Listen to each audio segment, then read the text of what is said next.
उसकी वेलोसिटी दो चीजों पर डिपेंड करती है। किसी भी velocity of A wave, velocity of A mechanical wave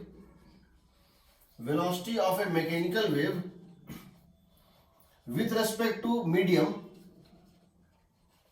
is always given by V is equal to under root of some elastic property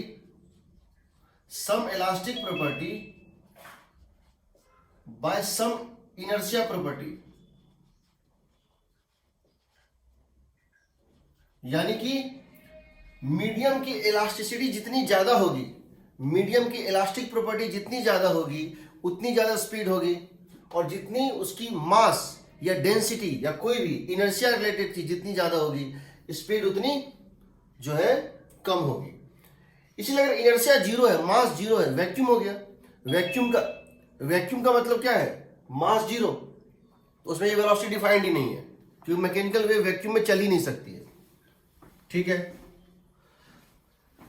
अब वेव्स ऑन स्ट्रिंग की बात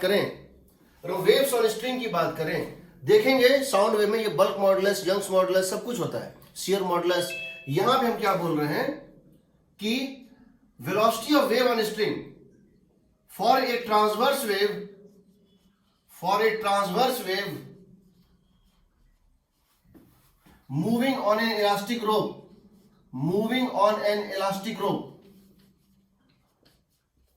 रोप, ये V होता है under root of tension by mass per unit length. क्या होता है? ये होता है टेंशन उस रस्सी में, उस स्प्रिंग में, उस धागे में टेंशन कितना है divided by its mass per unit length.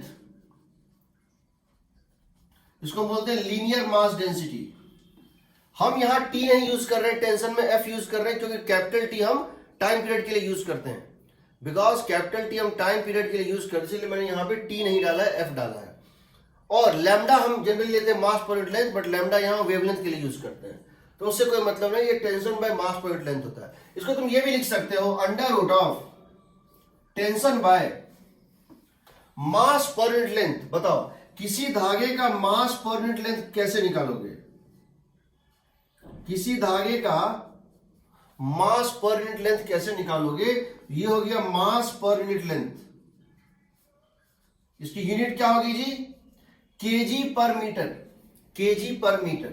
इसको तुम ये भी लिख सकते हो, मास का मतलब हो गया area of cross section into length, area of cross section into length into density. ये डेंसिटी कौन सी है? Mass per unit volume. Area of cross section into length हो गया volume into density by length.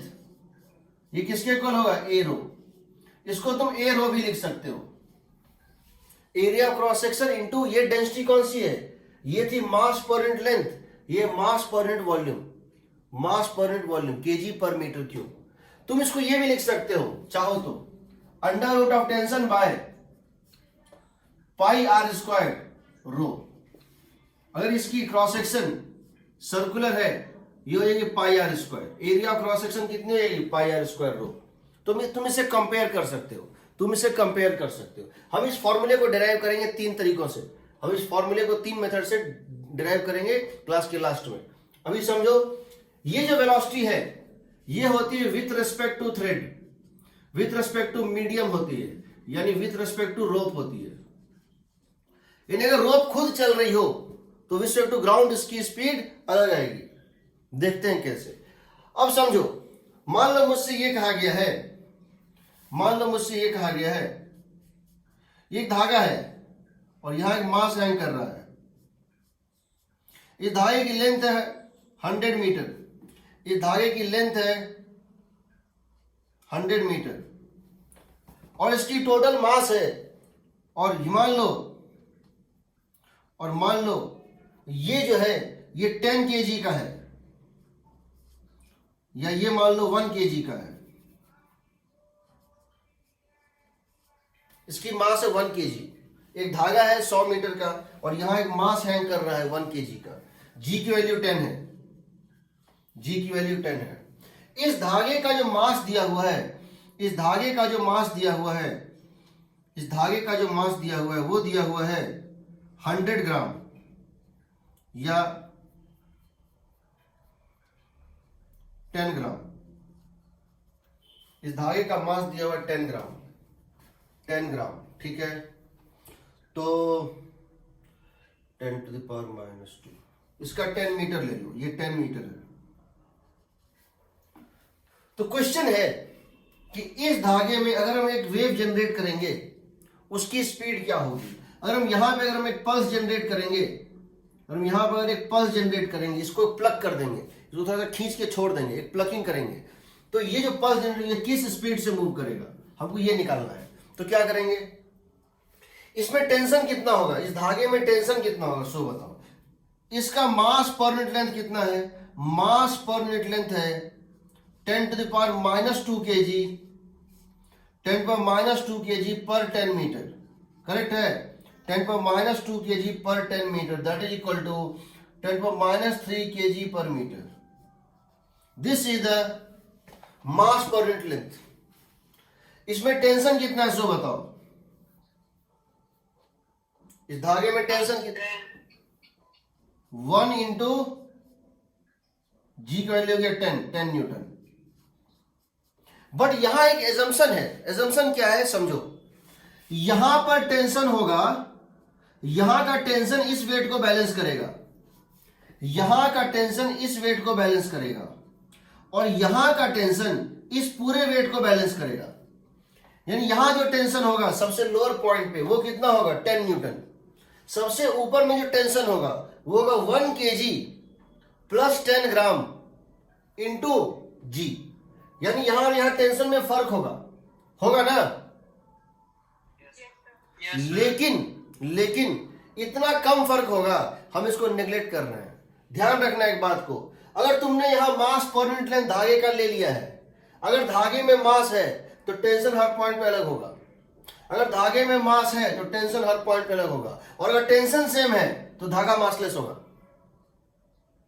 लेकिन हमको दोनों चीज को अवॉइड करना है। हम केस 1 ले रहे हैं, हम अभी केस 1 ले रहे हैं। केस 1 क्या हमारा, केस 1 है हमारा, केस 1 है कि धागे के दोनों एंड में टेंशन में बहुत कम का फर्क है, उस अप्रोक्सीमेशन में काम कर रहे हैं। हम देखेंगे जब धागे में टेंशन एप्रिसिएबल होगा, जब इसका मास भी 1 kg होगा, तो कैसे हम वेलोसिटी निकालते हैं, उसका शॉर्टकट क्या होता है।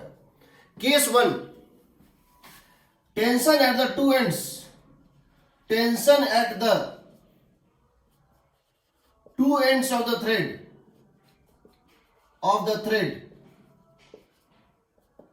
Is almost same. ये हमारा वो केस है, क्योंकि ये 10 ग्राम बहुत छोटा है कंपेयर टू, इससे हम क्वेश्चन को बना लेते हैं। हालांकि करेक्ट मेथड नहीं है बट अप्रोक्सीमेटली करेक्ट है, क्योंकि यहां पे टेंशन होगा 10 न्यूटन और यहां 10 न्यूटन में बढ़ जाएगा 0.01, यहां होगा 10 न्यूटन, यहां होगा 10.01 न्यूटन, यहां 10 न्यूटन और यहां 10.01 न्यूटन, क्योंकि जब 10 ग्राम को हम 10 से मल्टीप्लाई करेंगे तो आएगा 0.01, 10 पर 0.1, 10.1, बहुत कम का फर्क है। उस केस में हम ही अप्रोक्सीमेशन लगा रहे हैं, पहला केस जब टेंशन में कोई खास फर्क नहीं होता है। तो इस केस में हम वेलोसिटी को ऑलमोस्ट यूनिफॉर्म मान लेते हैं, हम इस टेंशन को ऑलमोस्ट कांस्टेंट मान लेते हैं, सेम मान लेते हैं एवरीवेयर, हर पॉइंट पे टेंशन को सेम मान लिया, क्योंकि ये मास बहुत कम था, क्योंकि ये मास बहुत कम था। हम इसको मासलेस नहीं मान रहे हैं, याद रखना। टेंशन निकालने में इसको मासलेस मान रहे हैं, बट म्यू निकालने में इसको मास ले रहे हैं। मास तो चाहिए, बिना मास के नहीं होगा। तो इसकी स्पीड क्या हो जाएगी बताओ, under root of tension by mass per unit length, and that is equal to 100 metre per second. इसकी स्पीड होगी 100 मीटर पर सेकेंड। यहां जो पल्स जनरेट होगा इसकी स्पीड होगी 100 मीटर पर सेकेंड। डिस्टेंस कितना है, 10 मीटर। इसको कितना टाइम लगेगा, so time taken to reach, यहां से लेके यहां तक पहुंचने से कितना टाइम लगेगा, distance travelled is 10 metre, distance travelled is 10 metre and speed is 100 metre per second, and that is equal to 0.1 second. 0.1 second में ये यहां से यहां पहुंच जाएगा। एग्रीड?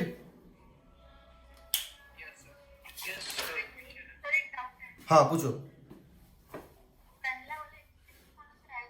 क्या होगा। इलास्टिक वाला कैसा आएगा सर? ड्राइव करूंगा, क्लास के लास्ट में ड्राइव करूंगा, पहले elastic property bye inertia property.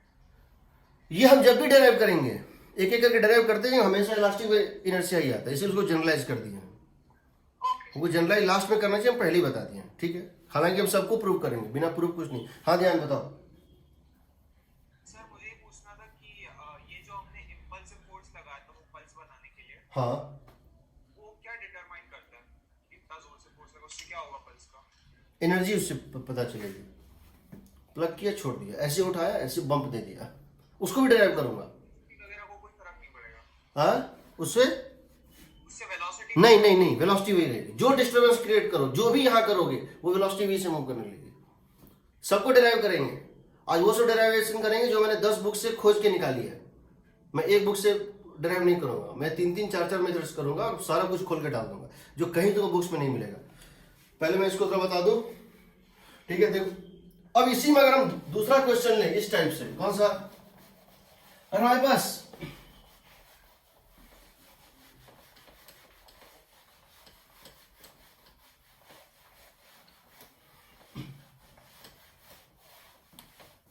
अरे हम इसको इस तरह से ले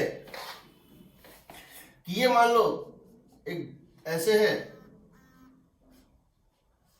ये ऐसे है, ये ऐसे है, तो इस केस में दोनों में टेंशन अलग अलग होगा।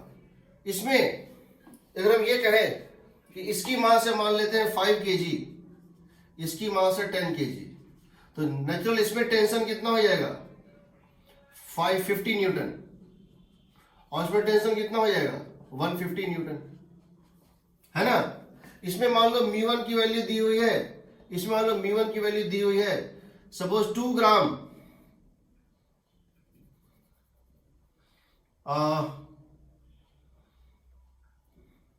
इसमें मान लो μ1 की वैल्यू दी हुई है, μ1 इक्वल टू दिया हुआ है mass per unit length suppose 2 × 10⁻² kg per metre, और इसमें दिया हुआ है μ2 इज इक्वल टू, इमेजिन करो इसमें μ2 दिया हुआ है, हाँ इसमें μ2 दिया हुआ है 1.5 × 10⁻² kg पर मीटर। हाँ, तो इसमें स्पीड क्या हो जाएगा, इसमें जो पल्स की स्पीड होगी क्या होगी बताओ, v1 is equal to √of tension in this string by mass per unit length 2 × 10⁻² and that is equal to 50 metre per second, सही है। Yes sir. और इसमें स्पीड जो होगी पल्स की ये होगी v2 is equal to 150 by 1.5 × 10⁻² and that is equal to 100 metre per second. ये तुम निकाल सकते हो, और इसकी लेंथ और दी हुई है और इसकी लेंथ भी दी हुई है, कितना टाइम लगे ये भी निकाल सकते हो। अब मैंने तो क्या बताया कि वेलोसिटी होता है विथ रिस्पेक्ट टू पल्स, किसके होता है विथ रिस्पेक्ट टू पल्स होता है, पल्स के रेस्पेक्ट में, सॉरी मीडियम के रेस्पेक्ट में वेलोसिटी होती है, यानी कि स्ट्रिंग मूव कर रही हो, समझ लो velocity of pulse with respect to ground हो जाएगा velocity of pulse with respect to string या मीडियम, यहां मीडियम कौन है स्ट्रिंग है, velocity of pulse to ground, velocity pulse to string plus velocity of string to ground. ये तुम निकाल रहे हो किस फॉर्मूले से, √of tension by mass per unit length, और ये तुमको क्वेश्चन में दिया रहेगा, तुमको निकालना पड़ेगा। जैसे मान लो हम क्वेश्चन इस तरह से दे रहे हैं, ये एक रस्सी है, ये एक रस्सी है, ये कोई सिस्टम दिया हुआ है जिसमें कि ये कोई सिस्टम दिया हुआ है जिसमें कि ये रोप मूव कर रहा है नीचे, ये रोप मूव कर रहा है नीचे, एटवुड मशीन होगा या कुछ होगा। इस रोप की स्पीड कांस्टेंट है, यह v0, इस रोप में टेंशन है F, और उसकी मास पर यूनिट लेंथ है म्यू, ये नीचे जा रहा था, तुमने इसके ऊपर एक प्लकिंग किया और एक पल्स क्रिएट किया। तुम पल्स दो तरह से क्रिएट कर सकते हो, एक तो तुम पल्स एक ऐसा क्रिएट कर जो पल्स नीचे जाएगा, और दूसरा तुम एक पल्स क्रिएट कर सकते हो जो पल्स ऊपर जाएगा।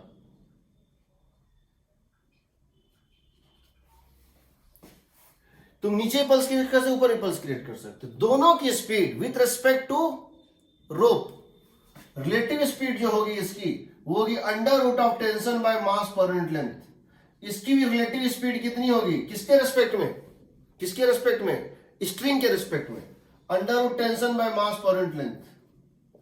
इसीलिए इस केस में ग्राउंड फ्रेम में इसकी स्पीड हो जाएगी v naught plus under root F by mu. Ground frame में इस पल्स की speed with respect to ground आ जाएगी equal to v naught plus under root F by mu, और इसकी स्पीड ग्राउंड फ्रेम में हो जाएगी नीचे की तरफ, और नीचे की तरफ ले रहे हैं तो कितनी हो जाएगी,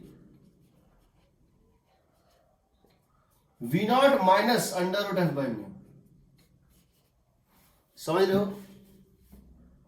यस सर, आप वो नीचे की तरफ सीधे थोड़ा ना बता सकते हो, तो डिपेंड करेगा ना मैग्नीट्यूड पे वेलोसिटीज के।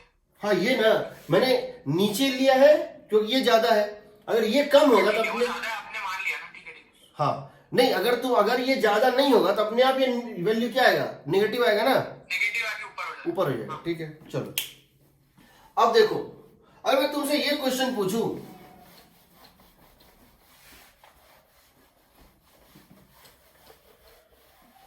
अगर तुमसे ये क्वेश्चन पूछूं कि मैं तुम्हें एक इस टाइप से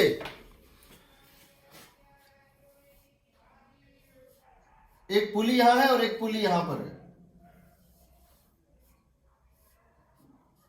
एक मास यहां हैंग कर रहा है, एक मास यहां हैंग कर रहा है, ठीक है।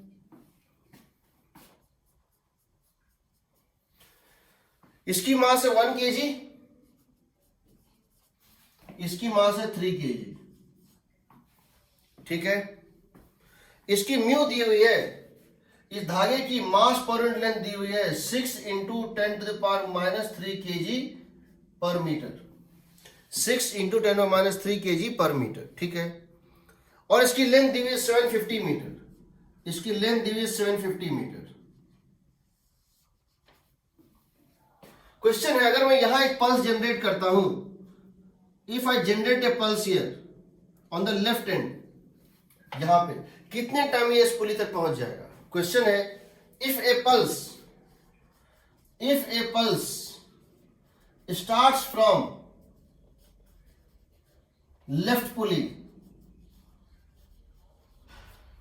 if a pulse starts from left pulley, find the time it takes to reach the right pulley. Find the time it takes to reach the right pulley. तो क्या करेंगे, हमने यहां एक पल्स जनरेट कर दिया, ये कितने टाइम में राइट तक पहुंचेगा। तो समझो क्या होगा, ये जिस प्लेटफॉर्म पे दौड़ रहा है वो प्लेटफॉर्म खुद एक्सिलरेटेड है। क्यों होगा, ये एक एटवुड मशीन है, ये एक एटवुड मशीन है, ये नीचे एक्सिलरेट करेगा ना, ये ऊपर एक्सिलरेट करेगा ना, तो ये धागा एक्सिलरेट करेगा, इसकी एक्सिलरेशन आएगी m2 minus m1 by m2 plus m1 into G. इसकी एक्सेलरेशन होगी m2 minus m1 by m2 plus m1 into G, and that is equal to, this is 5 metre per second square. ये होगा ना, ये accelerate करेगा। तो अगर ये धागा मूव करेगा कितना t टाइम में, हाफ at स्क्वायर। अच्छा, इसमें टेंशन होता है, तुम निकाल देते 2m1 m2, 2 times of m1 into m2 by m1 plus m2 into G, जिसकी वैल्यू हो जाएगी देखो 6/4, ये हो गया 6, ये हो गया 4, 6/4 मीन्स 3/2, 15 न्यूटन। इसमें टेंशन आएगा 15 newton, 2 into m1 into m2 by G by m1 plus m2, 6/4 हो गया 3/2। हाँ, क्या होगा,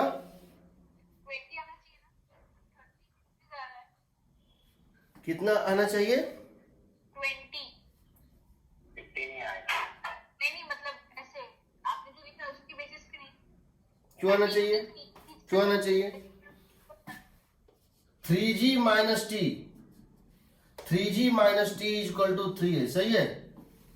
3g minus T is equal to 3 है, और t minus 2g is equal to, sorry t minus 1g, t minus 1g is equal to 1 है, सही है। Okay sir. ठीक, टेंशन 15 आ रहा है, मैंने चेक किया हुआ है, तुम चेक कर लेना, 15 आ रहा है। तो तुम्हारी वेलोसिटी कितनी हो जाएगी? Under root of tension by mass, under root of tension है 15, ये कितनी है?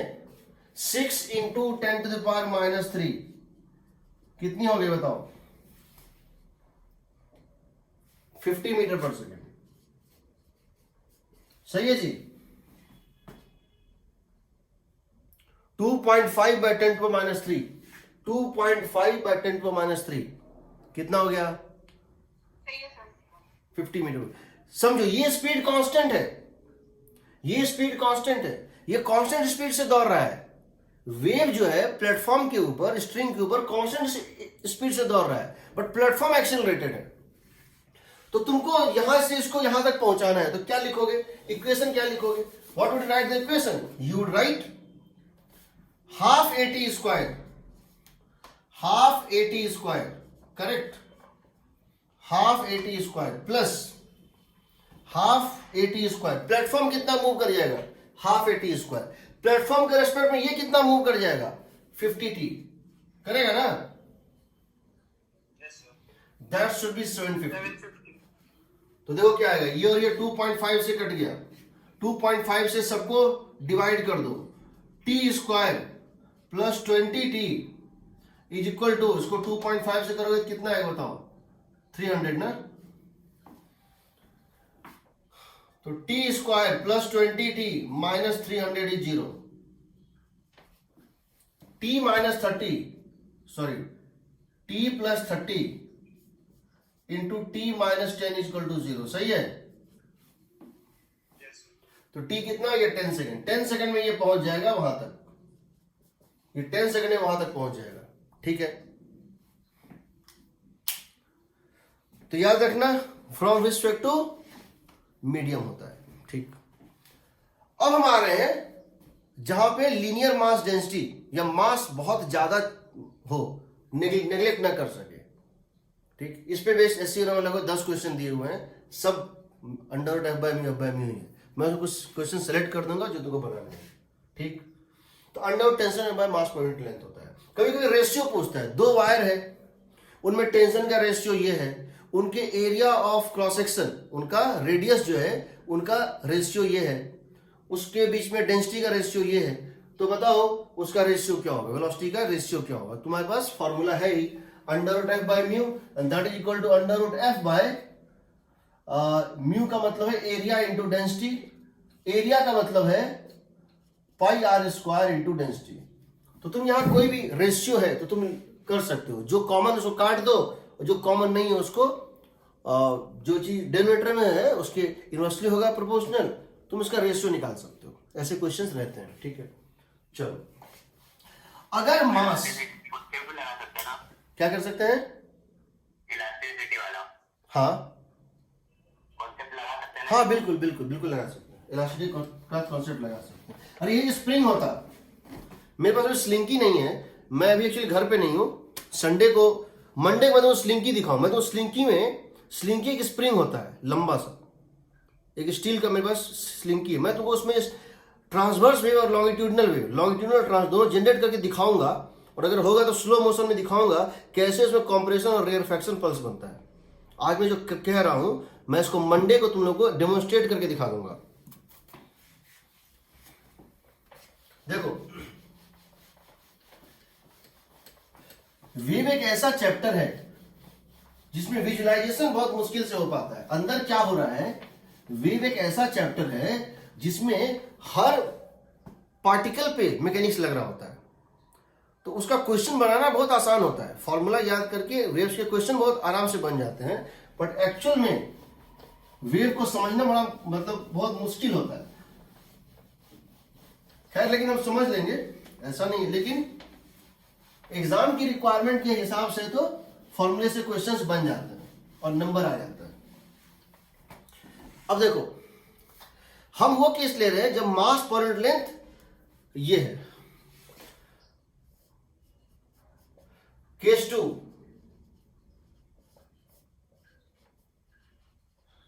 if tension changes appreciably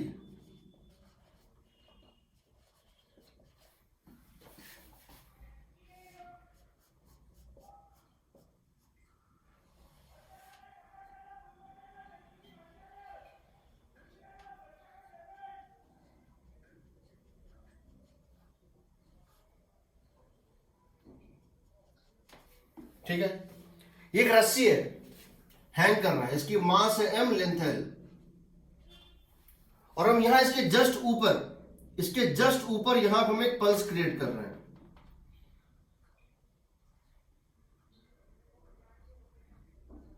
और हम जानना चाहते हैं कि जब ये पल्स ऊपर पहुंच जाएगा इसको कितना टाइम लगेगा। ठीक, हम इस पल्स को यहां जनरेट किए हैं, इसके जस्ट ऊपर बताना है कितने टाइम में ऊपर पहुंच जाएगा। पहले ये बताओ, हम यहां पे टेंशन निकालना चाहते हैं तो यहां इसको काट देते हैं।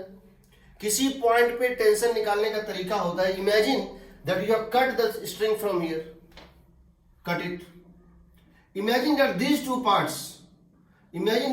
To parts upper part and lower part are joined by a small massless thread. The upper part and the lower part are joined by a small massless thread in which the tension has magnitude F. मान लेते यहां tension की magnitude F है। अब इसका FBD बना लो, अब इस लोअर पार्ट का FBD बना लो। हम यहां से y डिस्टेंस ऊपर गए थे या x डिस्टेंस गए थे ऊपर, और हमने यहां कट कर दिया। और इमेजिन क्या कि जो दोनों कट पार्ट हैं, जो दोनों उसके टुकड़े हैं, वो एक छोटे से धागे से कनेक्टेड है। उस धागे में टेंशन F है। ये टेंशन F ऊपर वाले को नीचे खींच रहा है और नीचे वाले को अपवर्ड खींच। इसका अगर हम फ्री बॉडी डायग्राम बनाएंगे तो क्या लिखेंगे? इसके ऊपर फोर्स कौन कौन सा है? इसके ऊपर फोर्स है mass per unit length into mass per unit length into x into जी। ये इसका वेट है, क्योंकि इस पार्ट का मास कितना होगा m/l इंटू एक्स, और ऊपर एक फोर्स लग रहा होगा कितना, टेंशन T, बैलेंस करेगा। क्योंकि इसके ऊपर जब FBD बनाओगे इसकी एक्सेलरेशन 0 है, ये इक्विलिब्रियम में है। इसका मतलब टेंशन इज इक्वल टू हो जाएगा mass per unit length into x into G. So tension vary करेगा, टेंशन लीनियरली वेरी करेगा। यहां से जैसे जैसे ऊपर जाओगे लोअर पार्ट का वेट बढ़ता जाएगा, इसलिए टेंशन बढ़ता जाएगा। क्योंकि किसी भी पॉइंट पे टेंशन जो है उसका काम है उसके नीचे जितना मास है उसके वेट को सपोर्ट करना। तो टेंशन ये function of x directly proportional to x. ठीक, तो इस पॉइंट पर जब ये पल्स पहुंचा था तो उस पॉइंट पे इसकी इंस्टेंटेनियस वेलोसिटी क्या होगी? उस पॉइंट पे इस पल्स की इंस्टेंटेनियस वेलोसिटी होगी under root of tension by mass per unit length, and that is equal to under root of m/l into x into g by m/l, and that is equal to under root mu g, under root ji x. सही है, this is the speed. आप क्या देख रहे हैं? Velocity और x का graph कैसा बनेगा? पैराबोला बनेगा। क्यों बनेगा? Because v square equal to g x, v square equal to g x. तो वेलोसिटी और एक्स का ग्राफ पैराबोलिक होगा। ठीक है, तो आपका ये आ गया। अब हम जानना चाहते हैं, हम इस v को क्या लिख सकते हैं? dx/dt। हमको निकालना यहां से यहां तक जाना, इसको टाइम कितना लगेगा, तो हम इस v को लिख देते हैं dx/dt। अगर ये x से बढ़ के कहां चला गया? dx, इस पल्स को dx डिस्टेंस जाने में, ये हो जाएगा अंडर रूट gx। यहां से आप देखेंगे आएगा dx by under root x is equal to under root g dt। Integrate कर दो। जब टाइम था 0 तो x था 0, जब टाइम है t तो x कितना है l। हम जानना चाहते हैं कितने टाइम में ये यहां से यहां पहुंच जाएगा। t इक्वल टू 0 पर ये बॉटम मोस्ट पॉइंट से चलना शुरू हुआ, x इक्वल टू 0 से वहां पहुंच जाएगा। तो इसकी वैल्यू आएगी x to the power minus half, so x to the power half by half, x to the power half by half, कहां से कहां तक 0 से l तक is under root G T.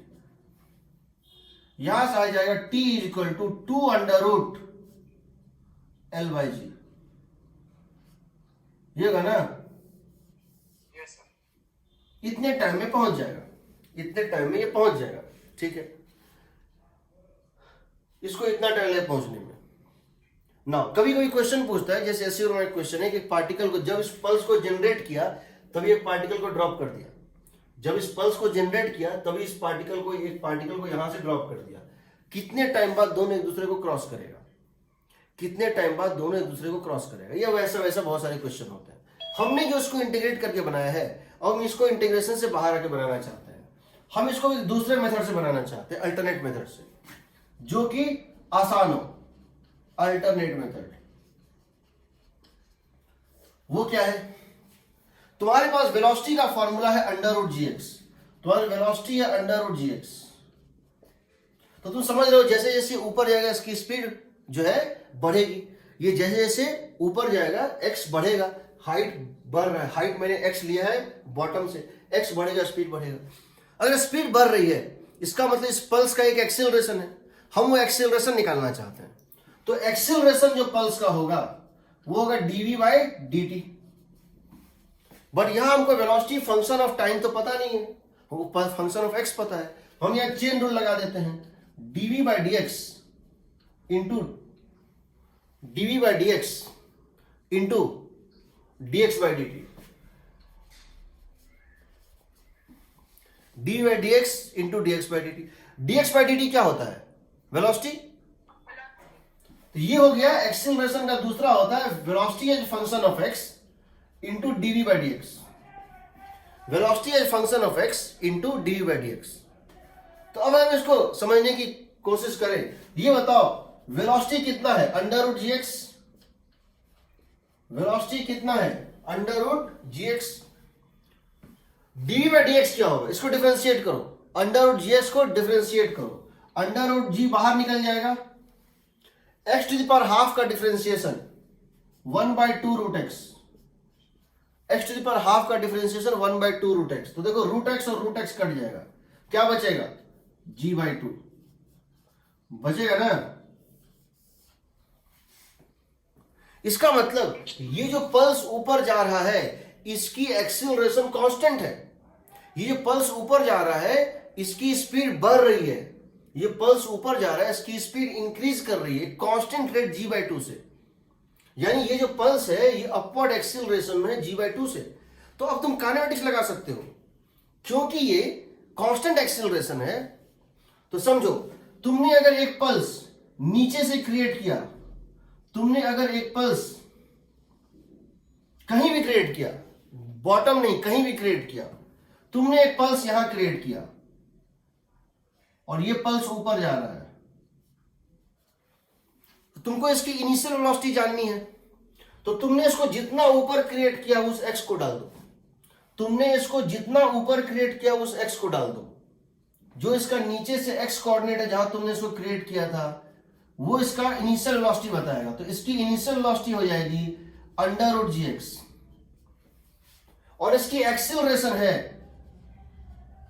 g/2। तो तुम लगा सकते हो v equal to u plus a t, S equal to u t plus half a t square, कुछ भी लगा सकते हो, v square minus u square plus कुछ भी लगा सकते हो। सिमिलरली अगर तुम पल्स यहां क्रिएट करते, ऊपर क्रिएट करते और ये पल्स नीचे आता और तुम पल्स अगर टॉप मोस्ट पॉइंट पे क्रिएट करते, इमेजिन करो, और ये पल्स तुम नीचे जाने देते, तो इसकी इनिशियल वेलोसिटी तुम लिखते अंडर रूट जीएल, इसकी इनिशियल वेलोसिटी तुम लिखते अंडर रूट जीएल, तो इसकी हाइट बॉटम से जहां पे इसको क्रिएट किया हुआ है एल, अंडर रूट ये हो गया इनिशियल वेलोसिटी। और चूंकि ये नीचे आता है इसकी स्पीड घटती, चूंकि जब ये नीचे आता है इसकी स्पीड घटती तो इसकी रिटार्डेशन होगी -g/2 होगी ना। अब तुम कोई भी क्वेश्चन बना सकते हो, इसके पैरेलल कोई चीज ड्रॉप कर दो। सोचो मैंने इसको यहां क्रिएट किया, मैंने इसको यहां क्रिएट किया और तभी एक बॉल को ड्रॉप कर दिया, मैंने बॉल को यहां से ड्रॉप कर दिया, मैंने इसको क्रिएट किया और बॉल को यहां से ड्रॉप कर दिया, एक साथ किया। इसकी इनिशियल वेलोसिटी कितनी है? 0। 0 सर। इसकी इनिशियल वेलोसिटी क्या है? 0, क्योंकि मैंने इसको ड्रॉप किया है। इसकी एक्सीलरेशन है नीचे की तरफ कितनी? g, और इसकी एक्सीलरेशन है ऊपर की तरफ कितनी? g/2। तो रिलेटिव एक्सीलरेशन कितना हो गया? 3g/2। तो अगर तुमसे पूछा कब दोनों मिल जाएंगे, तो सिंपली रिलेटिव डिस्टेंस कितनी थी? l is equal to half into 3g/2 into t square, half a relative into t square. अगर मैं ये करता, मैं यहां से इसको पल्स को जनरेट करता और तभी मैं यहां से एक बॉल को ऊपर फेंक देता v से, u से, मैं यहां से एक पल्स को जनरेट करता और यहां एक स्पीड u से फेंक देता एक बॉल को और पूछता कितने देर के बाद दोनों सेम पॉइंट पे होगा, दोनों की हाइट सेम होगी। तो सोचो इसको तुमने u दे दिया बट इसकी एक्सीलरेशन g नीचे है, तो समय के साथ इसकी स्पीड घटेगी। बट इसको तुमने स्पीड 0 दिया था बट ये एक्सीलरेटेड है, इसकी स्पीड बढ़ेगी। तो अगर मुझसे पूछा गया कब दोनों बराबर हाइट पे पहुंचेगा, तो क्या लिख देंगे? Half into g/2 into t square, u into 0 into t plus half into g/2 into t square is equal to ut minus half gt square. होगा ना? तो हम काइनेमेटिक से बनाएंगे क्वेश्चन को, इंटीग्रेट नहीं करेंगे। दूसरी बात, अगर यहां पर हम एक मास डाल दिए होते तो क्या होता? तो भी यही आता। अगर हम यहां पर एक मास लगा देंगे, यहां पर क्या था? एक रस्सी था, रस्सी के बॉटम पे कुछ नहीं था, इसीलिए इनिशियल वेलोसिटी क्या निकलता था? यहां पे 0, ये रेस्ट से स्टार्ट होता था। बट अगर हम ऐसा करें, कैसा? अगर हम इसमें यहां एक ब्लॉक हैंग कर दें तो भी एक्सीलरेशन g/2 ही आएगा। देखो कैसे? हाँ, क्या होगा? यहां पे कोई दिक्कत है? इसको g/2 याद रखना, बाकी सब क्वेश्चन को √gx वेलोसिटी होता है √gx और एक्सीलरेशन होता है g/2 जो कि कांस्टेंट है। इसको तो वैसे भी निकाल सकते हैं, v square minus 0 square is 2ax, v is equal to √2gx 2ax। इसे कंपेयर करो, ये g/2 ही आएगा। ठीक, देखो अगर हम यहां एक ब्लॉक हैंग कर देते तो क्या होता? हम यहां एक ब्लॉक हैंग कर देते तो क्या होता?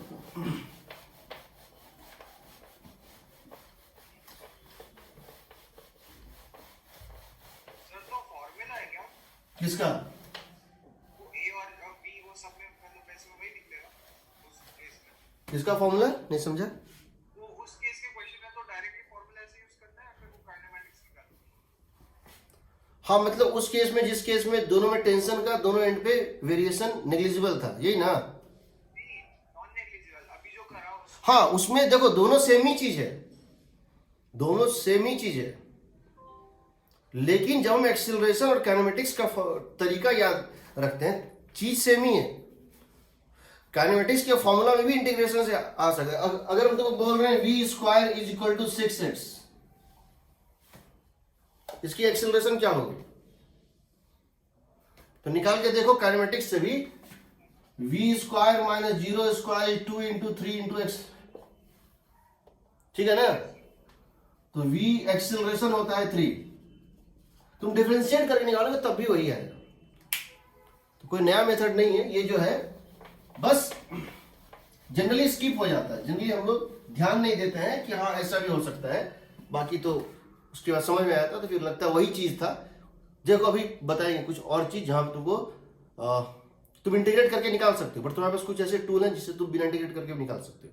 प्रीवियस नॉलेज से अगर कोई चीज मैच हो जाए तो हम क्यों उसको दोबारा मेहनत करें? हमने एक बार मेहनत कर लिया, 2 बार मेहनत नहीं करते हैं। कोई चीज मैच होता है, इसके बाद जो क्वेश्चन लेंगे उसमें तुमको मैं पूछूंगा एक जगह जाके और तुम उसका जवाब अगर दे पाओगे, क्योंकि मैं सिस्टम पढ़ा चुका हूं। देखो कैसे, पहले इसको देखो, ये एक धागा है, यहां एक मास हैंग कर रहा है, इसकी मास है कैपिटल एम, इसकी लेंथ है, इसकी मास है स्मॉल एम। अब मैं यहां पे एक पल्स को जनरेट कर रहा हूं या यहां एक पल्स को जनरेट कर रहा हूं, खैर यहां जनरेट करके यहां लाओ या यहां जनरेट करके यहां लाओ, टाइम सेम लगेगा, मानते हो? यहां जनरेट, क्योंकि वही चीज रिपीट हो रहा है, वेलोसिटी वही है, ठीक है। समझो यहां अगर मैं टेंशन निकालना चाहता हूं एफ, कितने हाइट पे, यहां से एक्स हाइट पे, यहां टेंशन आएगा, ये तो पूरा चलाएगा mg, और इसका एक पार्ट आएगा कितना, m/l इंटू एक्स इंटू जी, होगा ना? तो यहां वेलोसिटी हो जाएगा under root of mg plus m/l into x into ji, sorry यहां जी होगा, जी डिवाइडेड बाय m/l, सही है, total mass by total length, ये इसका लीनियर मास डेंसिटी क्या हो गया, under root of m l bye m into g plus g x, ये ना, ये वेलोसिटी है। तो तुम देख सकते हो जब x इक्वल टू 0 लोगे, यहां पे, यहां टेंशन 0 नहीं है, कितना है, mg है ना,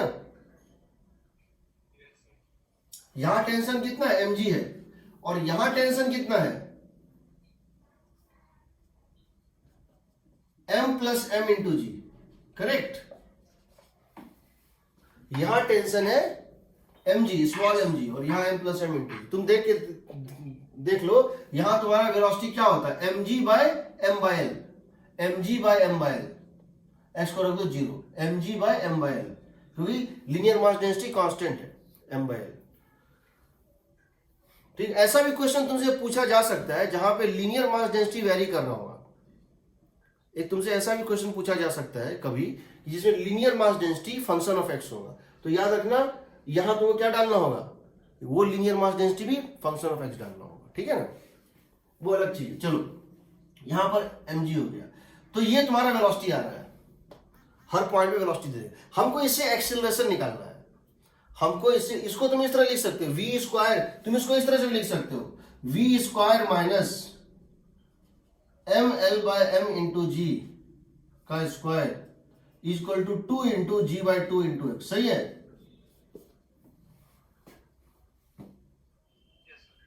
तो v square minus u square 2x, acceleration कितना आ रहा है, g बाई 2 आ रहा है, या तुम इसको डिफरेंशिएट करके निकाल सकते हो, एक्सेलरेशन होगा v dv by dx, v का मतलब है under root of ml by m into g plus g x, इसका differentiation 1/2 under root of ml by m into g plus g x into जी, ये और ये तो पूरे कट गया, आ गया जी बाई 2। यहां भी इसकी एक्सीलरेशन जी बाई 2 ही होती है, या यूं समझ लो कि इसके नीचे का जो पूरा धागा होता m मास का, स्मॉल m मास, सबको हमने यहां पे एक पॉइंट मास बना दिया, कोई तो फर्क नहीं पड़ता है। जब हम वहां निकालते थे, मान लो ये पूरा धागा होता है यहां से यहां तक, तो यहां से हम क्या करते, नीचे का पूरा मास लेते टेंशन निकालने के लिए। हमने कहा कि नहीं, इसके नीचे सारा जो थ्रेड था उसको मैंने ब्लॉक बना दिया, तो बात तो वही रहा ना, यहां के ऊपर तो बात वही रहा, सही है ना, ठीक। यहां लेकिन एक बात ध्यान रखना कि जब ये यहां पे कभी क्वेश्चन जो है पूछता है, यहां अगर वेवलेंथ लैम्डा है, तो यहां जब पहुंचेगा तो वेवलेंथ कितना होगा, जब तुमने यहां वेव को जनरेट किया, इसका वेवलेंथ अगर लैम्डा है, तो जब ये टॉप मोस्ट पॉइंट पहुंचेगा इसका वेवलेंथ कितना होगा। उसका तरीका क्या है, तुम जानते हो velocity is equal to frequency into lambda, और फ्रीक्वेंसी कांस्टेंट रहता है, फ्रीक्वेंसी नहीं बदलता है, तो क्या होगा, यहां वेलोसिटी अलग है और यहां वेलोसिटी अलग है, तो लैम्डा भी अलग अलग होगा। तो v1 यहां पे वेलोसिटी कितना है, under root of tension by mass per unit length, x equal to 0 पे वेलोसिटी है और x इक्वल टू l पे भी वेलोसिटी है, तो तुमको क्या करना है, v1 by lambda 1 is equal to v2 by lambda 2, हो जाएगा ना।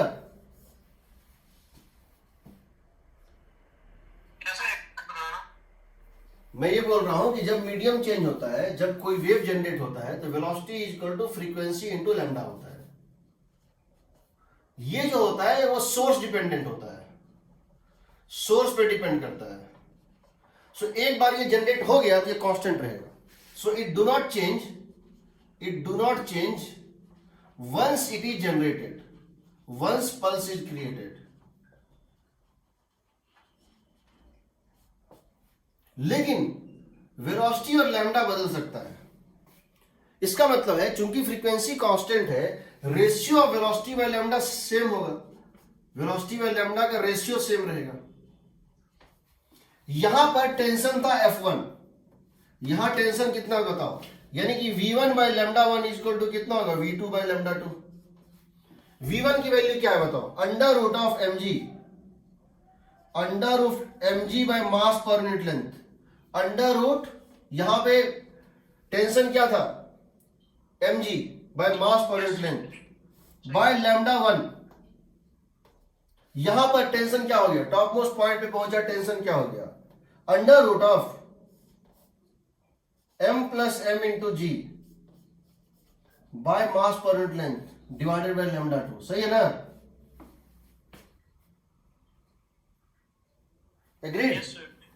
तो म्यू जी कट गया। जैसे जैसे ऊपर जा रहे हो वेलोसिटी बढ़ रही है तो लैम्डा भी बढ़ेगा।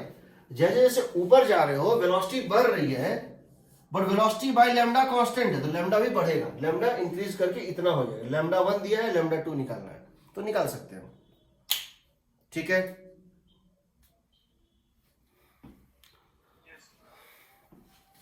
अब ये बताओ, क्या तुम ये जानते हो कि किसी सर्कुलर रिंग में टेंशन कैसे निकालते हैं?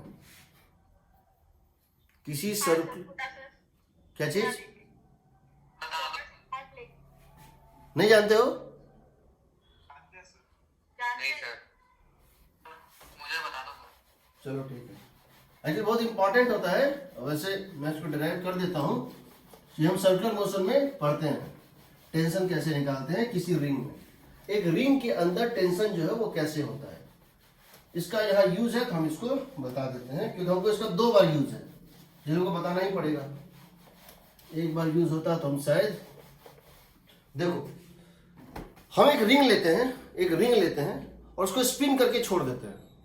हम एक रिंग लेते हैं और ये रिंग को स्पिन कर देते हैं, घुमा देते हैं और एक स्मूथ सरफेस पे छोड़ देते हैं, वो घूमता रहेगा हमेशा फ्रिक्शनलेस है। तो हमको ये बताना है उसके अंदर टेंशन कितनी है, ठीक। हमारा क्वेश्चन ये है, हाँ जिसको हम सर्कुलर में जाएंगे उसको पूरा बताएंगे, इसके और भी केसेस क्या क्या होते हैं। ये एक सर्कुलर रिंग है, ये एक सर्कुलर रिंग है जिसकी रेडियस है आर, इट इज स्पिन, इसको हम स्पिन कर देते हैं सच दैट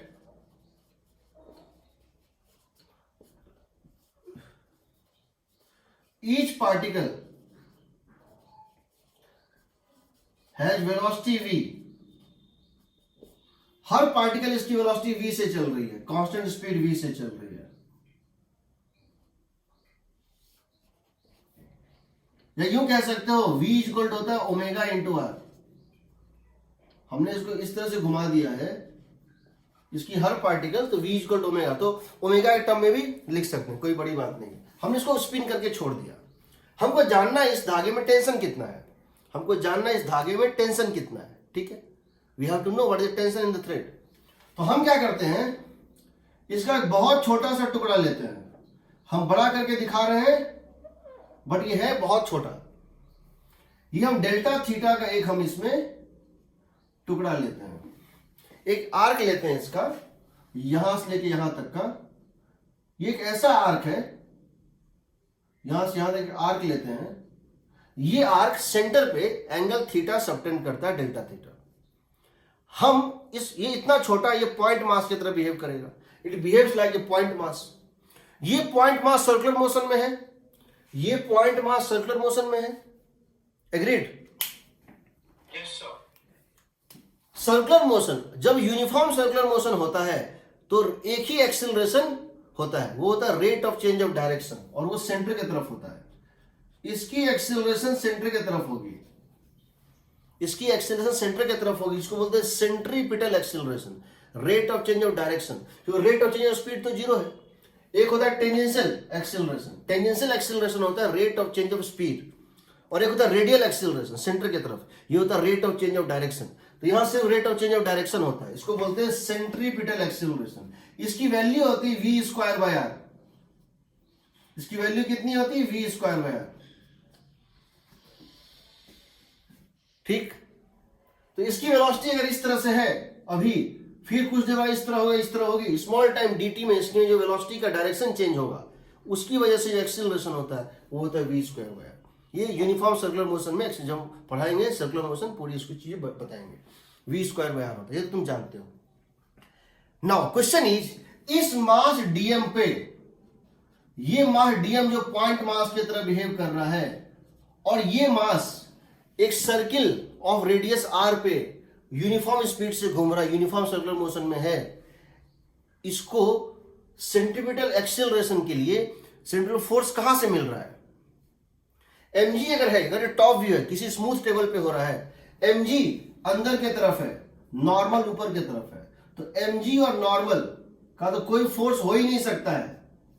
mg और नॉर्मल, mg इनसाइड नॉर्मल ऊपर, अगर टॉप व्यू है, इसका तो कोई कंपोनेंट इस प्लेन में पॉसिबल ही नहीं है। तो ये इस एक्सेलरेशन के लिए कोई फोर्स तो चाहिए, कौन सा फोर्स है? तो जवाब है इसके खुद का टेंशन।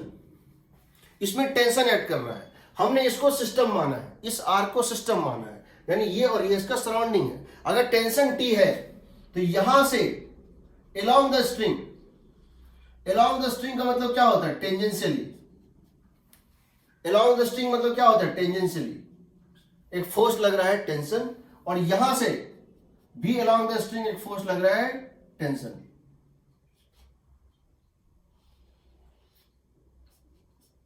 एग्रीड? इसके खुद का टेंशन इसको सेंट्रिपिटल फोर्स प्रोवाइड करता है। एग्रीड? एससी वर्मा बाद में देख लेना, यही चीज किया हुआ है। एससी वर्मा का जो सर्कुलर मोशन चैप्टर है उसमें सॉल्व क्वेश्चन जो है, उसमें सेकंड लास्ट क्वेश्चन ये सॉल्व किया हुआ है। बट ये समझो, ये टी और ये टी, जो ये सिस्टम है और ये इसका सराउंडिंग है। टेंशन हमेशा पुल करता है, याद, टेंशन हमेशा खींचता है, पुल करेगा। अलोंग द स्ट्रिंग मतलब अगर कर्व्ड स्ट्रिंग है तो अलोंग का मतलब क्या हुआ? Along tangent. तो तुम देख सकते हो इसका कंपोनेंट लेफ्ट और इसका कंपोनेंट राइट कैंसिल कर जाएगा, इसीलिए इसकी कोई टेंजेंशियल एक्सेलरेशन नहीं है। इसका कंपोनेंट लेफ्ट और राइट कैंसिल है, बट दोनों का कंपोनेंट सेंटर की तरफ जुड़ेगा, और कितना होगा वो देखते हैं। तो समझो ये एंगल है डेल्टा थीटा बाई 2, ये कितना हो जाएगा? Delta theta by 2। ये है डेल्टा थीटा बाई 2 हाफ, ये कितना हो जाएगा? Delta theta by 2। This plus this 90, ये कितना हो जाएगा? This plus this 90, this plus, ये नॉर्मल, ये रेडियस है और ये टेंजेंट है, ये 90 और ये वर्टिकल, ये हो जाएगा डेल्टा थीटा बाई 2, ये हो जाएगा डेल्टा थीटा बाई 2। तो सेंटर की तरफ कितना फोर्स ऐड करेगा? So net force acting toward centre, acting toward centre 2t sin theta by 2, correct. This must be equal to delta m into v square by r, acceleration ना। The net force acting toward the center is equal to mass into acceleration toward the center. The net force acting toward the center, the net force acting toward the center must be equal to mass into acceleration toward the center. अब समझो, because delta theta tends to 0 है, इसको छोटा करते जाओ, छोटा कर दे, छोटा कर दे, इतना छोटा कर दो कि नेग्लिजिबल है, तो साइन थीटा बाई 2 क्या हो जाएगा? थीटा बाई 2 हो जाएगा।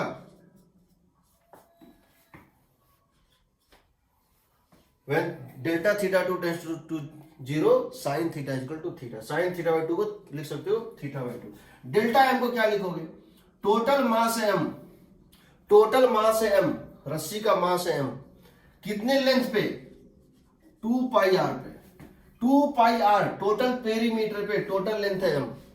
इसका लेंथ कितना है, इस आर का लेंथ कितना है, आर डेल्टा थीटा है। Total mass m, 2 pi r length में, 2 पाई आर लेंथ में m मास है, यूनिट लेंथ में m बाई 2 पाई आर। इसका आर्क लेंथ कितना है, r into delta theta. Arc length क्या होता है, radius into delta theta into we square by r. तो क्या आ जाएगा बताओ, ये और ये कट गया, डेल्टा थीटा कट गया, तो टेंशन का वैल्यू आएगा एक आर कट गया, m we square by 2 pi r. What is the tension, m we square by 2 pi r.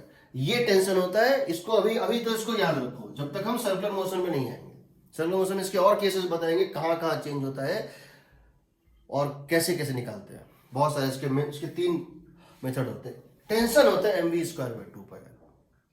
Tension नहीं है, रोटेटिंग रिंग होता है m we square by 2 pi r. ठीक, अब समझो, अगर हम इसके ऊपर एक पल्स जनरेट करते हैं और हम इसके ऊपर एक पल्स, इस रोटेटिंग रिंग के ऊपर और हम एक पल्स जनरेट करते हैं, तो इस पल्स की speed with respect to ring कितनी होगी। So speed of a pulse generated on such a spinning ring with respect to ring कितना होगा बताओ। वेलोसिटी हो जाएगा under root of tension by mass per unit length. ये होगा वेलोसिटी ऑफ द वेव। ये under root of M we square by 2 pi R divided by M by 2 pi R. बल्कि तुम इसको ये भी लिख सकते थे, V square mu into we square, क्योंकि m बाई 2 पाई आर क्या है, total mass by total length, mass per unit length है ना।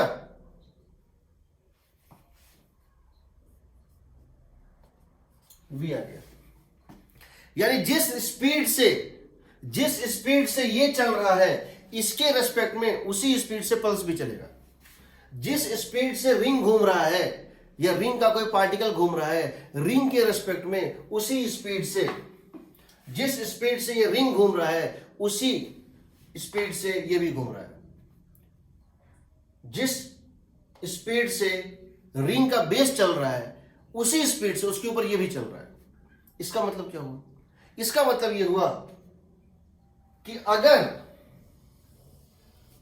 ये ऐसे घूम रहा है with speed v anti clockwise, और तुमने एक पल्स जनरेट कर दिया इसी डायरेक्शन में, और तुमने एक पल्स जनरेट कर दिया इसके उल्टा डायरेक्शन में,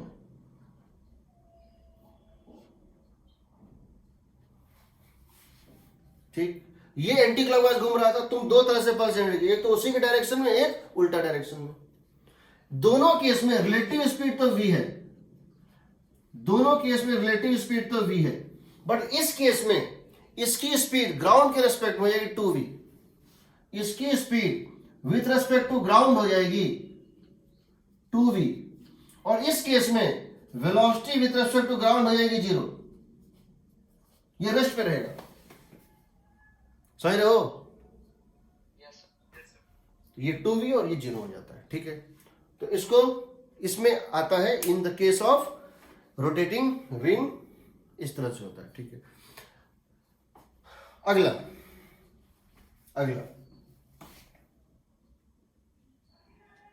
अब जो मैं क्वेश्चन लूंगा, जब मैं उसमें टाइम निकालने के लिए पूछूंगा, तो तुम मुझे उसका एक इंटेलिजेंट वे से बनाओगे, ना कि इंटीग्रेट करके। हम इंटीग्रेट करके भी निकाल देंगे और उससे भी, देखो कैसे।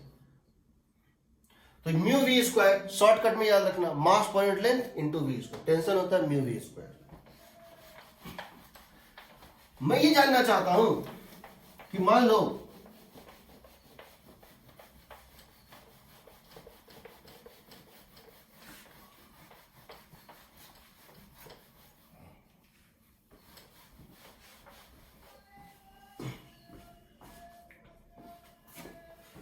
आई विश टू नो दैट ये एक रस्सी है,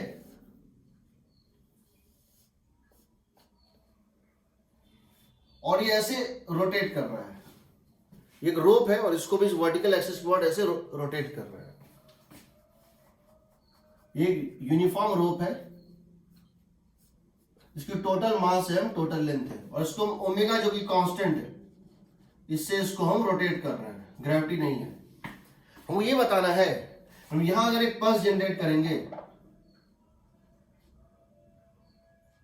तो इस पल्स को यहां से यहां पहुंचने में कितना टाइम लगेगा। अगर हम यहां एक पल्स जनरेट करेंगे, इसको यहां से यहां पहुंचने में कितना टाइम लगेगा। तो फिर से मामला वहीं पहुंच जाता है, पहले टेंशन निकालो फिर वेलोसिटी निकालो, ठीक, क्योंकि इसकी म्यू कांस्टेंट है, ये हर जगह यूनिफॉर्म है। तो सवाल उठता है कि हम ये जानना चाहते हैं कि इस केस में यहां से x डिस्टेंस पे टेंशन कितना है। हम जानना चाहते हैं यहां से x डिस्टेंस पे टेंशन कितना है। तो कैसे निकालेंगे ना। टेंशन निकालने का दो तरीका है, एक तो हम इंटीग्रेट करके निकाल सकते हैं, दूसरा हम सीधे लगा सकते हैं न्यूटन्स लॉज। कैसे, पहले तो टेंशन बढ़ेगा कि घटेगा, यहां से यहां तक टेंशन बढ़ेगा कि घटेगा। घटेगा घटेगा, यहां से यहां तक बढ़ेगा, सर घटेगा। यहां का जो फोर्स है इसको पूरे रोप को घुमाना है, यहां का जो फोर्स है उसको सिर्फ इसको सर्कुलर मोशन घुमाना है, यहां का जो फोर्स है उसको इसको सर्कुलर मोशन में घुमाना है इस तरह से, और यहां का जो फोर्स को किसी को नहीं घुमाना। तो टेंशन, या तुम इसको इस तरह से समझो अगर तुमको दिक्कत आ रही है तो, मान लो डिस्टेंस x पर टेंशन t है और x प्लस dx पर और x प्लस dx पर टेंशन t प्लस dt है। मान लो डिस्टेंस x पर टेंशन t है और x प्लस dx पर टेंशन t प्लस dt है। तो तुम अगर इस छोटे से पार्टिकल को देखो तो ये सर्कुलर मोशन में घूम रहा है। इसका मतलब इसको, इसकी एक्सीलरेशन सेंटर की तरफ है। इस पार्टिकल डीएम की ये पॉइंट मास है, इसकी एक्सीलरेशन सेंटर की तरफ है। कितनी होगी, omega square into radius, omega square into we square by r, या omega square r. Omega square into r कितना है, ये किस रेडियस पे घूम रहा है, एक्स पे घूम रहा है।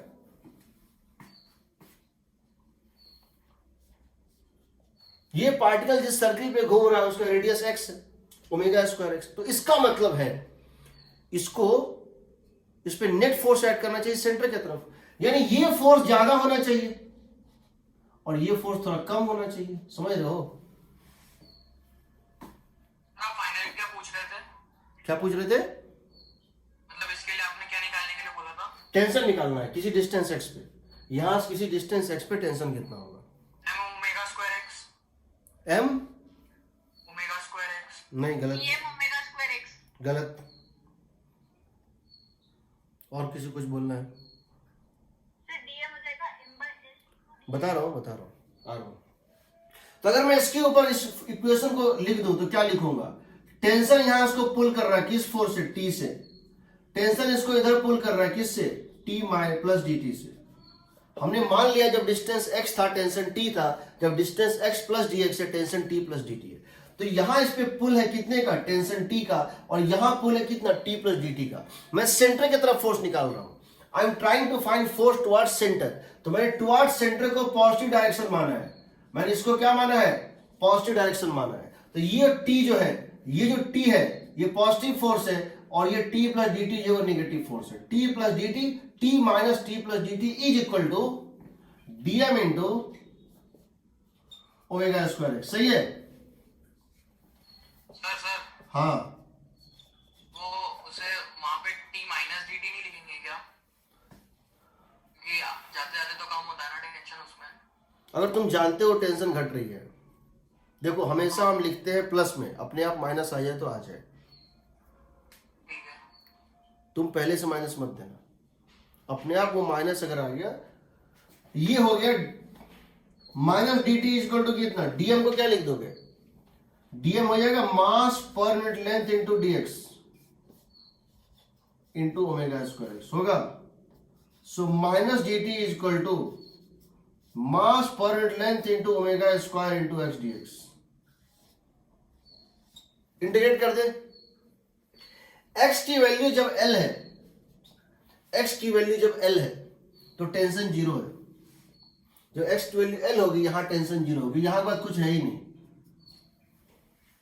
और जब एक्स की वैल्यू एक्स है, मान लो टेंशन टी है, तो ये कितना है बताओ, minus T is equal to M by L omega square into X square minus L square by 2। सही है।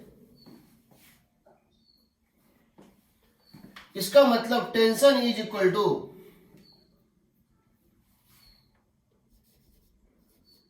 एम ओमेगा स्क्वायर बाय 12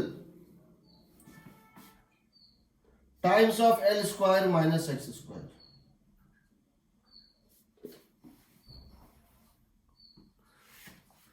तुम बोलोगे सर ये कैसे आ रहा है? मैं इसको दूसरे मेथड से बना रहा हूं। दूसरा मेथड क्या है?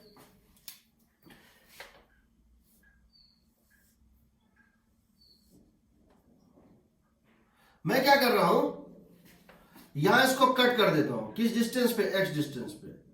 मैं यहां से एक्स डिस्टेंस पे इसको कट कर देता हूं। मैं यहां से एक्स डिस्टेंस पे इसको कट कर देता हूं और मान लेता हूं कि लेफ्ट पार्ट और राइट पार्ट जो है एक टेंशन टी के एक धागे से बंधा हुआ था। एग्रीड? अब मैं इसको सिस्टम मान रहा हूं, मैं इसको सिस्टम मान रहा हूं। इसके ऊपर, इस सिस्टम के ऊपर हम जानते हैं F इक्वल टू होता है mass into acceleration of centre of mass, होता है ना? ठीक। इसके ऊपर फोर्स कितना ऐड कर रहा है? कौन सा फोर्स ऐड कर रहा है? सिर्फ T ऐड कर रहा है। इसके ऊपर सिर्फ एक ही फोर्स ऐड कर रहा है जो यहां से इसको पुल मिल रहा है, टेंशन T। इसका मास कितना होगा बताओ? m by L into L minus x. ये डिस्टेंस अगर x है, ये डिस्टेंस कितना बच गया? l माइनस एक्स ना। ये जो रॉड है, ये ऐसे सर्कल में घूम रहा है। इसकी सेंटर मास इसके सेंटर पे है और इसकी सेंटर ऑफ मास एक सर्किल पे घूम रही है। इसकी सेंटर ऑफ मास एक सर्किल पे घूम रही है, सर्कुलर मोशन में, यूनिफॉर्म सर्कुलर मोशन में घूम रही है। इसकी सेंटर ऑफ मास एक यूनिफॉर्म सर्कुलर मोशन में घूम रही है। तो सेंटर मास की एक्सेलरेशन क्या होगी बताओ? ओमेगा स्क्वायर टाइम्स ऑफ ये distance R, omega square times of ये डिस्टेंस आर, यही ना? आर की वैल्यू कितना बताओ? क्या आर की वैल्यू होगी X plus L minus X by 2? तो that would become T is equal to M by L omega square L minus X, और इसको करो ये आएगा एल प्लस एक्स बाई 2। तो कितना आ गया tension? M omega square by 12 into L square minus X square. वही वैल्यू जो वहां आया था। एक्स इक्वल टू 0 पे टेंशन सबसे ज्यादा होगा, x इक्वल टू 0 पे टेंशन सबसे ज्यादा होगा और x इक्वल टू l पर टेंशन 0 होगा। कैसा ग्राफ बनेगा? टेंशन और x का ग्राफ कैसा बनेगा? इन्वर्टेड पैराबोलिक बनेगा। ठीक। टेंशन इतना आएगा। अगर तुम्हारा टेंशन आ गया, जब यहां x डिस्टेंस पे था तो टेंशन आ गया, तो बताओ जब ये x डिस्टेंस पर है इसकी वेलोसिटी क्या होगी? इस पल्स की वेलोसिटी बताओ यहां कितनी होगी? अंडर रूट ऑफ, जब ये x डिस्टेंस पे होगा तो पल्स की वेलोसिटी कितनी होगी with respect to string? In fact with respect to string, under root tension by mass per unit length, यही ना? ये बताओ m बाय l क्या है? मास पर यूनिट लेंथ है। जब इसको डिवाइड करोगे m बाय l से तो क्या आएगा बताओ? Omega by root 2 under root L square minus X square. सही है?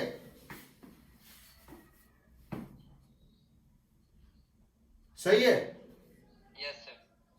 हमको निकालना है यहां से यहां तक जाना, उसको टाइम कितना लगेगा। मेरे पास दो तरीका है, मैं इसको लिख सकता हूं dx बाई dt। मेरे पास दो तरीका है, कौन कौन सा। एक तरीका यह है कि मैं इसको लिख सकता हूं dx बाई dt, इसको तो dx by under root L square minus X square किसके इक्वल हो जाएगा बताओ, ओमेगा बाय रूट 2 dt हो जाएगा। एग्रीड। Yes, sir. मैं इसको इंटीग्रेट कर देता हूं। जब टाइम जीरो था तो x भी जीरो था, जब टाइम जीरो था तो ये x को जीरो से स्टार्ट हुआ था। जब टाइम t है, जब टाइम t है तो x हो गया l, उस एंड पे पहुंच गया। ये होता है sine inverse x by l। Yes sir. Sine inverse x by l कहां से कहां तक, जीरो से l तक, is omega by root 2 into T. Sine inverse l by l, sine inverse 1 कितना होता है, pi by 2। Sine inverse l by l mean sine inverse 1 pi by 2 minus sine inverse 0 तो कितना है बताओ, pi by 2 minus 0 equal to omega by root 2 times of T. तो time निकल गया ना। लेकिन इसका एक दूसरा तरीका भी था। जब तुम्हारा ये वेलोसिटी आ गया कितना, v is equal to omega by root 2 under root L square minus X square, तो तुमको एक चीज याद आता है, एसएचएम याद आता है। जहां तुम्हारा एसएचएम में इक्वेशन हुआ करता था v is equal to omega of the SHM under root A square minus X square होता था।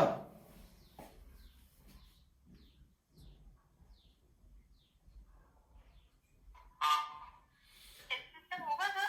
क्या चीज, ऐसे इसकी मोशन एग्जैक्टली एसएचएम को रिजेंबल करेगी। कैसे मैं बता रहा हूं, इक्वेशन सेम है ना, पहले समझो। यहां जब x इक्वल टू 0 देते थे, करना है। यहां जब x इक्वल टू 0 देते थे तो क्या होता था, वेलोसिटी मैक्सिमम। हाँ सर। और जब x इक्वल टू a देते थे वेलोसिटी 0। हाँ सर। तो यहां ये जो पॉइंट है जहां तुम्हारी वेलोसिटी मैक्सिमम थी, जहां से चलना शुरू हुई थी, ये मीन पोजीशन की तरह बिहेव करता है। जहां स्पीड मैक्सिमम थी x इक्वल टू 0 पे, x इक्वल टू 0 पे, तो वहां पे ये मीन पोजीशन की तरह बिहेव करता है। और जब x इक्वल टू l पहुंचेगा स्पीड क्या हो जाएगा, 0। ये किसके तरह बिहेव करेगा, एक्सट्रीम पोजीशन की तरह। समझ रहे हो ना। सर ये हाफ SSM है, मतलब d/2 नहीं है। क्या चीज, ये हाफ SSM है, मतलब हाफ। एक ही पार्ट है, हाफ SSM है। हाँ मतलब हाफ क्या, 1/4 है। ओके सर, 1/4 मतलब ये मीन से एक्सट्रीम जाके खत्म हो गया, ये मीन से एक्सट्रीम जाके खत्म हो गया। लेकिन मीन से एक्सट्रीम तक इसको रिजेंबल कर रहा है। इसका दो फायदा है। पहली बात, तुम किसी भी डिस्टेंस का टाइम निकाल सकते हो। हम तो तुमको ये पूछे ना कि ये 0 से यहां जाने में कितना टाइम लगेगा, मैं पूछता l/2 से l जाने में कितना टाइम लगेगा, या ये पूछता l/√2 से l/2 जाने में कितना टाइम लगेगा, तुम यह फिगर लगा सकते हो। ये एक ऐसा एसएचएम है, this is a SHM, this resembles SHM, जो मीन पोजीशन से चल के कहां तक पहुंच रहा है, एक्सट्रीम पोजीशन तक। ये यहां से यहां तक का एसएचएम है, जिसमें एम्पलीट्यूड कितनी है, L, और इसकी एंगुलर फ्रीक्वेंसी कितनी है जी, इसकी एंगुलर फ्रीक्वेंसी है ओमेगा बाय रूट 2, जहां ओमेगा इसका सर्कुलर मोशन था, ओमेगा नॉट ये है। तो अगर तुमसे हम पूछें इसको यहां से यहां जाने में कितना टाइम लगेगा, तो टाइम पीरियड का 1/4 वही है, वही है ये टाइम पीरियड का 1/4। तो t इक्वल टू हो जाएगा 1/4 of 2 pi by omega by root 2। ये तो है, t equal to pi by omega root 2। हाँ सर आ गया। आ रहा है। अगर मैं तुमसे ये पूछता, find the ratio of the time taken, find the ratio of the time taken for first half and second half, 0 से l/2 और L/2 से L जाने में टाइम लगेगा, उसका रेशियो निकालो। तो तुम जानते हो कि जब ये 0 से लेकर यहां तक जाता है तो 30 डिग्री का फेज चेंज होता है, हाँ सर। और जब ये L/2 से L तक जाता है तो नेक्स्ट 60 डिग्री का फेज चेंज होता है। तो रेशियो यहां से यहां में टाइम लगेगा t, यहां से हम टाइम लगेगा 2t, लगेगा ना? तो तुम निकाल सकते हो, तुम इसको उससे रिलेट कर सकते हो, क्योंकि एक्सप्रेशन ऐसा आ रहा है जो कि मैच हो रहा है। This resembles 1/4 motion of an SHM। हम एक बार किसी मैथमेटिक्स में अगर किसी चीज को कर चुके होते हैं और वही मैथमेटिक्स दोबारा कहीं अगर दिखता है तो हम उसको दोबारा करते नहीं, हम जल्दी कर लेते हैं, ठीक है? अब हम डिराइव कर रहे हैं चीजों को एक एक करके, हम चीजों को डिराइव कर रहे हैं, ठीक?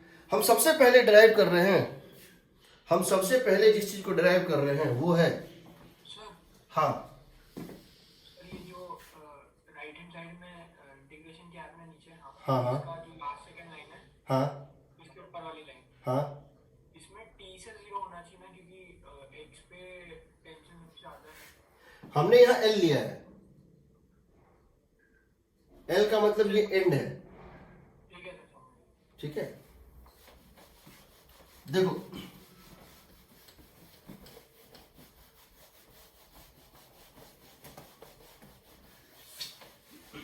so now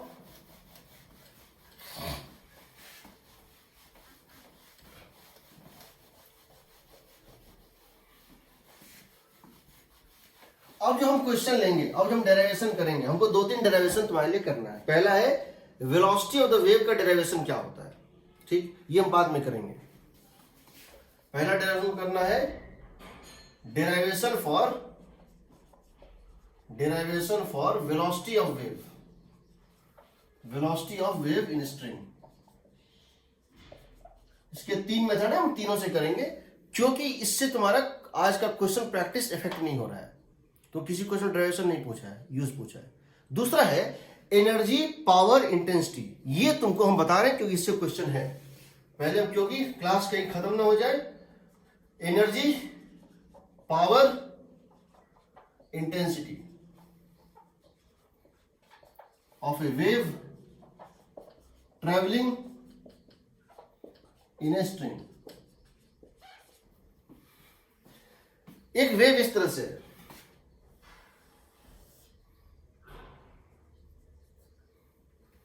ये बताओ, ये एक पॉइंट है और ये एक पॉइंट है, यहां पोटेंशियल एनर्जी और यहां काइनेटिक, कहां मैक्सिमम कहां मिनिमम? यहां बताओ, यहां पर काइनेटिक एनर्जी कितनी, 0 या मैक्सिमम? 0 और यहां काइनेटिक एनर्जी क्या? मैक्सिमम। यहां पोटेंशियल एनर्जी 0 या मैक्सिमम? 0 या मैक्सिमम? 0। यहां पोटेंशियल एनर्जी कितनी? मैक्सिमम। और ये प्रूव करेंगे, किसी भी पॉइंट पे जितनी काइनेटिक होती है उतनी ही पोटेंशियल होती है। याद रखना, एनर्जी डेंसिटी का मतलब है energy stored per unit length या energy stored per unit volume. Energy per unit volume, energy stored per unit length या energy stored per unit volume हर पॉइंट पे अलग अलग होता है। Is different at different points, is different at different points, but whatever its value is half potential half kinetic, but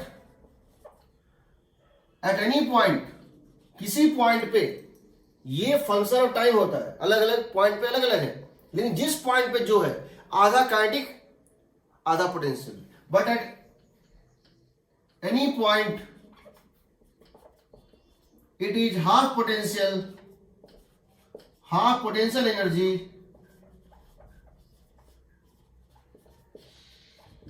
and half kinetic energy.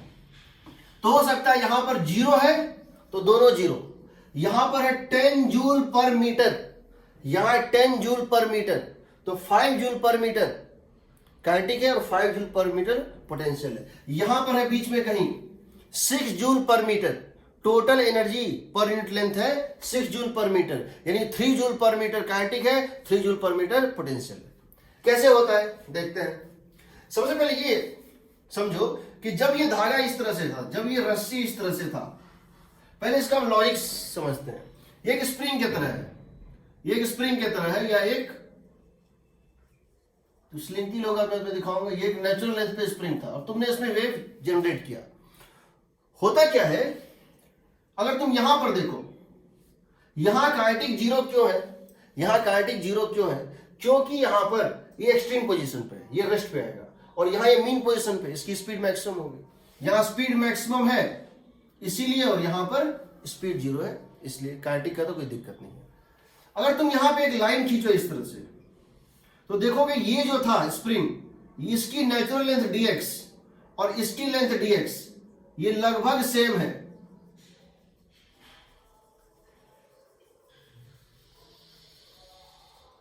यहां जो length है और यहां जो लेंथ है लगभग सेम, यानी यहां का जो पार्ट था स्प्रिंग का, यहां का पार्ट जो स्प्रिंग का था और यहां का लेंथ है वो लगभग सेम लेंथ में, इसलिए उसमें ना एलोंगेशन हुआ ना कंप्रेशन हुआ। बट यहां पर तुम देखो, और यहां एक लेंथ लोगे dx, ये dx था और अब ये dx है, ये इसका नेचुरल लेंथ था और ये अब इसका नेचुरल लेंथ है, तो इसमें चेंज इन लेंथ सबसे ज्यादा होता है, इसमें चेंज इन लेंथ सबसे ज्यादा होता है। तो ये इसका नेचुरल लेंथ था और ये इसका अब लेंथ है, तो ये जो एलोंगेशन है वो सबसे ज्यादा होता है। अब समझो, मान लो मेरे पास इक्वेशन है कि y is equal to a sine omega T minus के एक्स, या K X minus omega T, क्योंकि राइट वर्ड जा रहा है, प्लस डेल्टा भी दे सकते हैं कि ओमेगा टी माइनस के एस का मतलब है एक प्लस एक माइनस, मतलब वो राइट वर्ड जा रहा है। तो यहां पार्टिकल वेलोसिटी कितनी हो जाएगी, del y by del t, ये आएगा a omega cos omega T minus के एक्स। ठीक, पहला चीज डी के काइनेटिक एनर्जी, किसी पॉइंट पे अगर हम छोटा सा टुकड़ा लें और हम जानना चाहते हैं उसकी काइनेटिक एनर्जी कितनी है, डी के होगा half into DM into particle velocity का स्क्वायर। डी के होगा हाफ इंटू उस पॉइंट पे जो पार्टिकल है उसकी वेलोसिटी का square, that would become equal to half into DM, DM का मतलब क्या है बताओ, mu DX, mass per unit length, mu is the mass per unit length, into dx वो उसका मास है, वीपी का मतलब इसका स्क्वायर। तो देखो a square omega square cos square omega T minus के x, cos square omega t minus kx, so that would become equal to what is dk by dx, बताओ। This is kinetic energy stored per unit length, and that is going to be equal to the kinetic energy stored per unit length, and that is going to be equal to half mu A square omega square cos square omega T minus के x. तो क्या देख रहे हो, जहां sign की value plus या -1, जहां साइन की वैल्यू +1 मतलब ये पॉइंट और -1 मतलब ये पॉइंट, जहां साइन की वैल्यू +1 या -1, जहां इसकी वैल्यू +a या -a, जहां साइन की वैल्यू +1 या -1 वहां कॉस की वैल्यू 0, और जहां साइन की वैल्यू 0 वहां कॉस की वैल्यू मैक्सिमम। तो काइनेटिक एनर्जी वहां मैक्सिमम होगा जहां पे साइन की वैल्यू 0 होगी, और वहां 0 होगा जहां पर साइन की वैल्यू प्लस या -1 होगी, यानी क्रेस्ट और ट्रफ पे। एग्रीड? हाँ, आपने डीके 0 ऊपर वाले पॉइंट पर इसलिए बोला क्योंकि वीपी, हाँ, वीपी को देख के बोला सर कि किस हाँ, वीपी को लेके यहाँ वीपी 0 वीपी को देख के बताना है कि डीके या डी2, क्या चीज, हमें काइनेटिक और पोटेंशियल वेलोसिटी ऑफ पार्टिकल देख के बताना है, मतलब काइनेटिक तो वेलोसिटी देख के बताएंगे, काइनेटिक तो वेलोसिटी देख के बताएंगे, पोटेंशियल कुछ और में बताएंगे। काइनेटिक अभी निकाला है, पोटेंशियल निकालेंगे और वो सेम आ जाएगा, ऐसा नहीं कि इक्वल होता है, बस बोल दिया, होता है, प्रूफ है उसका। ओके। ठीक है, अब चले आप पोटेंशियल पे। देखो इसमें एक टेंशन है एफ, इस पूरे धागे में एक टेंशन है एफ। तो जब एक टेंशन कांस्टेंट होता है, आप किसी को पुल करते हैं कांस्टेंट टेंशन से, तो वर्क डन क्या लिखते हैं ये बताओ। अगर हम टेंशन, अगर मान लो कि ये तुम्हारा एक धागा था और यहां पर ये एंगल कितना बना रहा है, थीटा। इस धागे की नेचुरल लेंथ थी dx, इस धागे की नेचुरल लेंथ थी dx, और अब ये लेंथ कितना है बताओ, dx बाय कॉस थीटा होगा। ये छोटा सा लेंथ अब कितना हो जाएगा, dx बाय कॉस थीटा। ये लेंथ dx था, अब कितना है, dx बाय कॉस थीटा। सही है ना? सही है sir.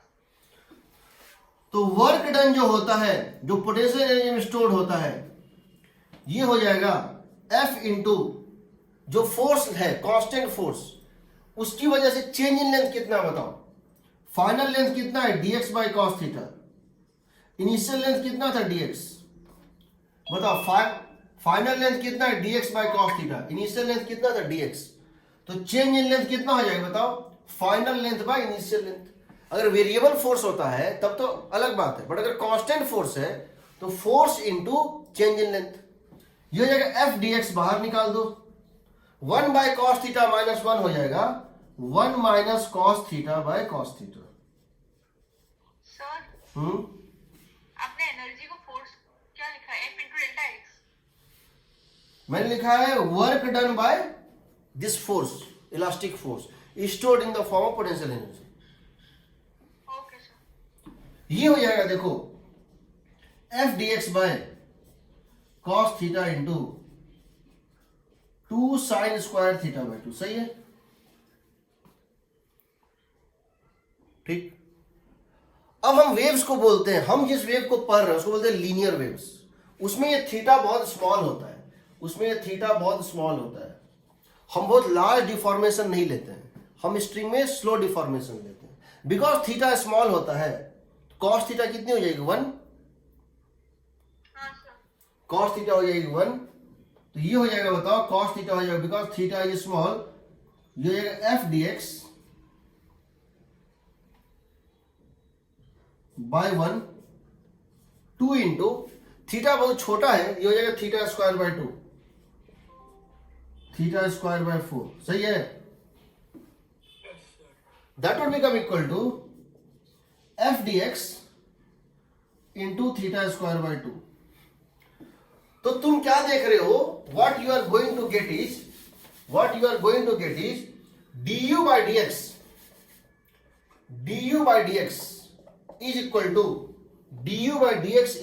to f by 2 into theta square. किसी पॉइंट पर जो एनर्जी डेंसिटी है पोटेंशियल एनर्जी की, वो है टेंशन बाय 2 इंटू उस पॉइंट पे एंगल का स्क्वायर। बिकॉज ये एंगल बहुत कम है, हम इसको मान सकते हैं f by 2 into tan theta का square, and that is equal to f by 2 times of del y by del x का स्क्वायर। ठीक है? Yes sir.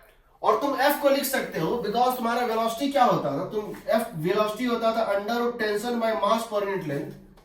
वेलोसिटी होता है under root tension by mass per unit. इसको लिख सकते हो half mu we square, half mu f की जगह mu we square del y by del x का होल स्क्वायर। अब तुम देखो, अगर मैं यहां del u by del x निकालू तो क्या आएगा बताओ। यहां मैं del y by del x निकालू तो क्या आएगा, तो यहां से du बाय dx आएगा हाफ म्यू वी स्क्वायर। यहां del y by del x करो, आएगा minus A K cos omega T minus के एक्स होगा। सर आपने f को म्यू v स्क्वायर क्यों लिखा? हम f भी छोड़ सकते हैं, सब तो इंटर रिलेटेड है। वेलोसिटी होता है under root tension by mass per unit length. अच्छा वैसे, ओके सर। इसको कंपेयर करने के लिए लिखा है ताकि सब कुछ सेम आ जाए। तो देखो ये हो जाएगा half mu we square a square k square cos square omega T minus के एक्स। तो बताओ क्या ये दोनों सेम आ रहा है? Kinetic energy stored per unit length ये था, kinetic energy stored per unit length ये था, और potential energy stored per unit length ये आ रहा है। Mu half half mu mu a ये और यहां कितना है ओमेगा, ये ना, यही फर्क है ना। क्या फर्क है? यहां पर ओमेगा स्क्वायर है, यहां वी स्क्वायर के but v equal to omega by K होता है। सही है ना? इसमें ये v वेव वेलोसिटी है। हाँ, v जो है वेव वेलोसिटी है, करेक्ट। ठीक है, हाँ सर। ओमेगा बाई के यहां डाल दो, तो क्या ये आ गया हाफ म्यू ए स्क्वायर, ये दोनों मिलकर हो गया omega square cos square omega T minus के एक्स, यानी कि दोनों सेम आ रहा है ना? हाँ सर। चलो बाकी